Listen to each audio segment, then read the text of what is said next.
Bienvenue dans cette courte vidéo de présentation de Fourberie.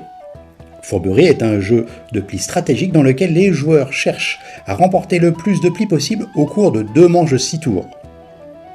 Interactif et tactique, la mécanique encourage les joueurs à trouver l'équilibre entre attaque et défense en observant les cartes mises en jeu par les adversaires et en jouant avec un sourire machiavélique mais toujours amical l'effet des cartes qu'ils ont en main. Fourberie est un jeu de confrontation aux effets inattendus à la croisée entre la bataille et la belote. Pour 3 à 5 joueurs, il est accessible à partir de 10 ans, pour un temps de jeu de 30 minutes maximum. Passons maintenant à la mise en place. En début de partie, chaque joueur va choisir un deck de sa couleur. Un deck est composé de 15 cartes. Il y a 2 types de cartes, les cartes runes, avec une valeur de 4 à 9, et les cartes fourberie, il y en a 9 également, qui vont aller de 0 à 9. Il y a 2 types de cartes de fourberie, les bonus en vert et les malus en rouge. Je termine la mise en place pour une partie à 3 joueurs. Chaque joueur prend son deck, sépare les cartes runes des cartes fourberie. Les cartes fourberie, il les gardera en main pour la partie. Les cartes runes, il les mélange et les place face visible sur la table. On désigne le premier joueur et la partie peut commencer. Dans Fourberie, mon objectif est de remporter le plus de plis. Comment je fais ça? Chaque carte rune a une valeur.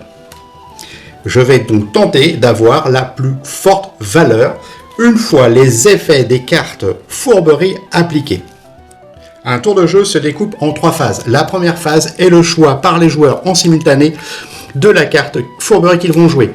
Les cartes vertes, c'est du bonus qui va s'appliquer sur nos cartes runes. Les cartes rouges sont des malus qu'on va appliquer à nos adversaires. Ici, je choisis la carte x2 que je vais placer face cachée. La première phase est terminée. On passe à la seconde, qui est de révéler les cartes chacun de notre tour dans le sens du tour, en commençant par le premier joueur. J'applique ici le x2 sur ma carte rune. Ça fait 10 points. C'est ensuite au joueur violet de révéler la sienne. Il a décidé de ne rien faire. Donc il reste à 9, je gagne théoriquement toujours le pli. Ensuite, c'est le joueur vert qui révèle sa carte, qui souhaite appliquer un malus de -2 sur mon nombre de runes. On va passer maintenant à la 3e phase et on fait les calculs pour savoir qui remporte le pli. Ici, on applique toujours les malus avant les bonus. Donc je n'ai plus que 3 points sur ma carte rune. x2, ça fait 6. Mon joueur violet a 9 et enfin le joueur vert a 8. C'est donc le joueur violet qui remporte le pli. Il va donc récupérer l'ensemble des cartes et le tour est terminé. Ici, les joueurs ont déjà fait le choix des cartes fourberie qu'ils allaient jouer. À la fin du tour précédent, le joueur actif a donné la carte premier joueur à son voisin de gauche. C'est donc lui qui va commencer par révéler et appliquer l'effet de sa carte fourberie.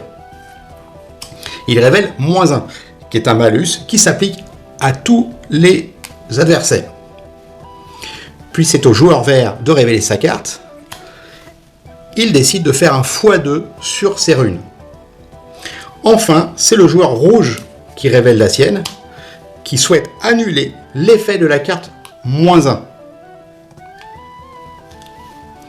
La 2e phase est terminée, on passe à la 3e phase. Avec 8, c'est une égalité parfaite entre tous les joueurs.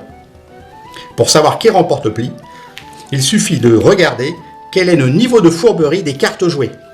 Sur le joueur rouge, c'est 1, le joueur vert 2 et le joueur violet 6. C'est lui qui a la plus forte valeur. Il remporte le pli. Les joueurs enchaînent les tours ainsi tant qu'il y a des cartes runes sur la table.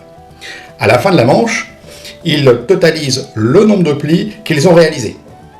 À la fin de la 2e manche, ils totalisent leurs plis, et c'est le joueur qui a fait le plus de plis qui remporte la partie. En cas d'égalité, il est possible de faire une 3e manche.